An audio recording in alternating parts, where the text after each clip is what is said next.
I'll name a hero, they'll name a player. This is first pick. Selena, Sanji. Kimi, Yue. Valentina, Yue. Farsa, Sanji. Harit, Oheb.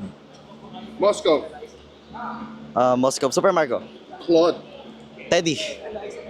Freya, Arfi. Sora, Sora Nino. Phobius, Sanford. Lapu-Lapu, Sanford. Esmeralda, Nuts. Yisun Shin, Wise. Suyo, Carl. Fredrin, Carl. Fanny, King Kong.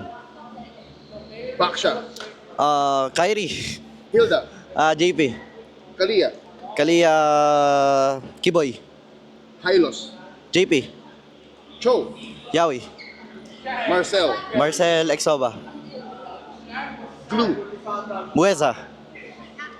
and Uranus. Dilar. Oh. Karamihan ng nagpa-first pick, pag binibigyan ko ng XP lane hero, Arlot, Yuzhong, Lapu-Lapu, ikaw yung nababanggit. Ano pakiramdam?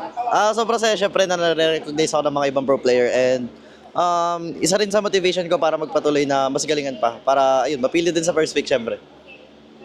And then, nagkaroon kayo ng technically tatlong gold laner in season 17. Aha. First Aaron, next Daiki, then Teddy.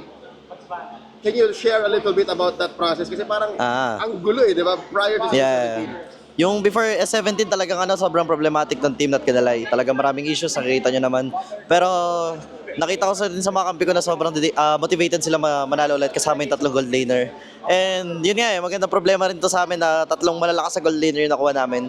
And for now, mag-i-stick muna kami sa Kambali Sanji.